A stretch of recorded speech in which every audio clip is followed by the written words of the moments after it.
I used to catch a lot in here years ago. I used to fish this when I first got married. I've been married 41 years, so that tells you how long ago that's been. But this was a good cove back then. The clouds are coming and going. If they stay in for a while, especially if it starts sprinkling a little bit, I might throw a topwater. I've got a couple of whopper ploppers and a couple other nice topwaters with me.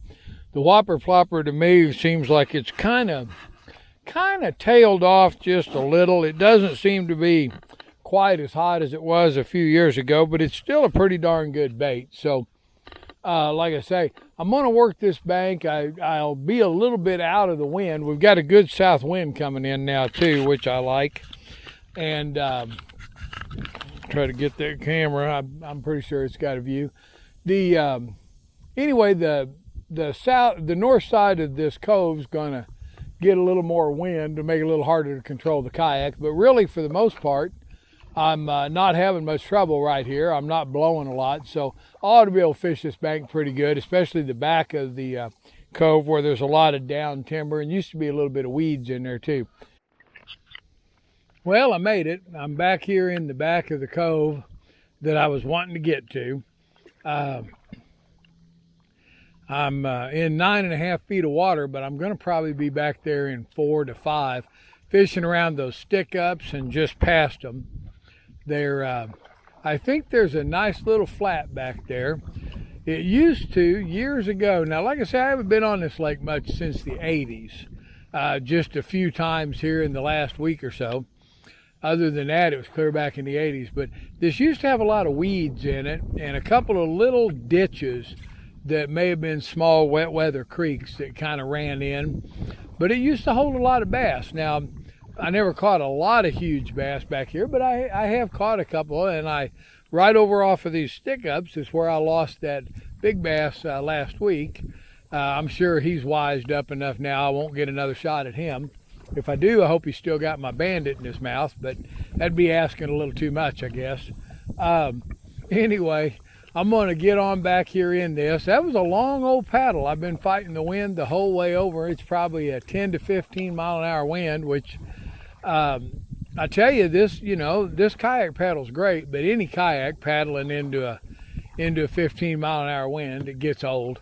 I'm back here now where I'm pretty protected. There's still a little bit of wind, a little bit of riffle on the water, but the wind's not really too bad. I am showing some stuff on the graph. Now, I don't know exactly what I'm showing. I don't know if that's small, like bait fish or bluegill, or it could just be debris. But, and that may be a tree limb there. It may actually be a couple of, smaller fish. I really don't know. But I am going to beat this for a while. The clouds keep coming and going. I'd like for them to just go. A minute ago, I thought it was going to pour down rain on me while I was paddling, and then now it's bright sunny again. I just wish it would do one or the other. Although I guess I really don't want solid sunshine. But like I say, I used to fish this probably 1979 to 82 back in there, and then I finally ended up with a boat with a bigger than a 40-horse motor, and I quit fishing here. So, well, dang it, the camera went off right before my hook set, but I do have a bass. He's not as big as the one the other day, but he's definitely a Missouri keeper. And today, oh shoot. Well, that's something. There went my loose rod. Oh well. It's under warranty. So, the downside is I don't have another plastic worm rod with me. Boy, I got to learn to quit being so casual with my... But how's that? That's a pretty darn nice old bass there. He is, just so we know,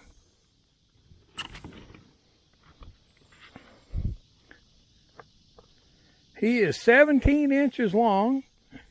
I'd say he's a good 3-pounder. I don't really know. I'm not a great guesser of weights. So anyway, well shoot, that was just very darn disappointing on the rod. But I can't blame anybody but myself. I was sitting there trying to lift in a 3-pound fish, and rather than bring him over and lip him. And so anyway, like I say, it's hard to blame anyone but myself for that. I bought that rod at the outlet store. I suspect they'll probably give me some kind of a warranty deal on it, but they may not. Who knows? Anyway, I don't know if Lou's would or not since I bought it at an outlet store, but they might too because they're a heck of a company. I switched over to another rod. It's a little heavier rod.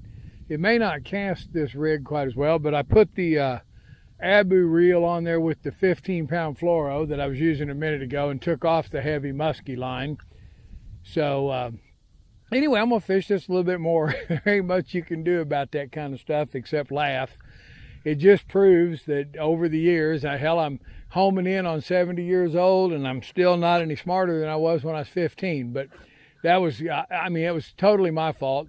Like I say, I'll ask the Lou's guy if there's any chance they'll warranty it, but I'm going to be honest with him. I'm going to tell him what I did and where I bought it, and then if they want to warranty it, that's great.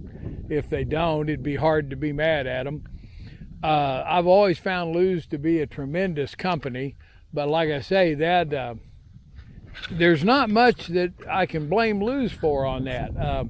I was horsing the thing in, trying to lift it into the kayak because I don't want to turn the kayak over reaching out for it. I don't have a net with me.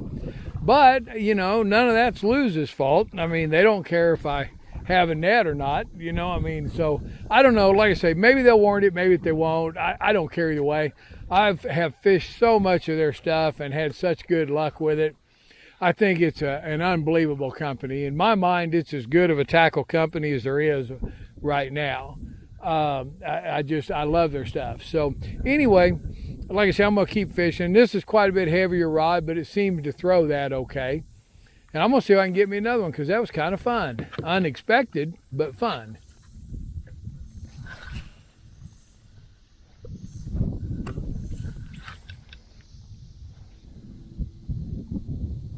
I noticed the wind's picking up on me a little, which helps the fishing, but it hurts the kayak control because I'm going to be bumping into that timber here in a minute.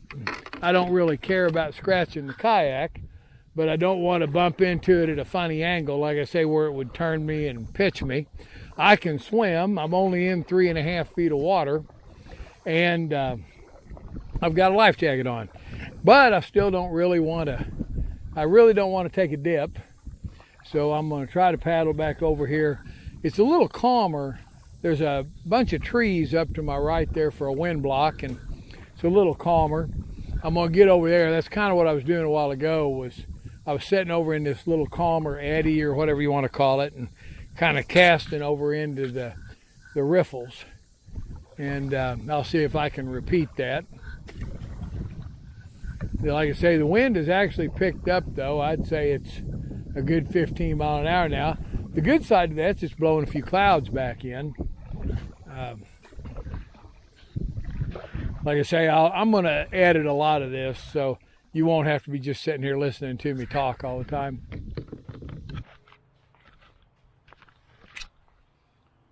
Well, I had a good day on the water. A little expensive with the broken rod, but man, that's fishing, especially out of a kayak. I had a good time today. The weather was odd. It kind of rolled through cloudy, sunny. And I ended up paddling and was on the water maybe 4 hours, maybe 4.5, probably 4. But I didn't get to fish as much because it took me a pretty good amount of time to get over. I was paddling into the wind on the way over there, so I probably killed 30 to 40 minutes. And then I fished down the opposite side as that cove. So I really, in that cove where I caught that good bass, I was probably only in that cove maybe 45 minutes or so, because then I knew I had a pretty good paddle back, another 45 minutes to an hour back. So like I say, it was good, it was fun. My camera went dead. I did not bring my batteries in the truck. I had extra batteries and battery packs, and I went off and forgot them. I will let you know what Lou's says. My guess is they probably won't warranty that rod because, like I said, I bought it at a catalog outlet store as a return. no big deal at all. I certainly don't care. I love Lou's products. If they do, great. If they don't, great. You know, it's no big deal to me at all. I don't know anything else. I'll try to get this up, and I'm sure glad I got the nice fish on there. It made for a fun catch. And I appreciate you guys watching. I'll try to get another one up there pretty soon. I'm going to try to get up to Stockton and do some catfishing maybe next week or the week after. And I'm thinking about a run up to Truman to fish for hybrids. And if the hybrids are not hitting, I might catfish up there as well.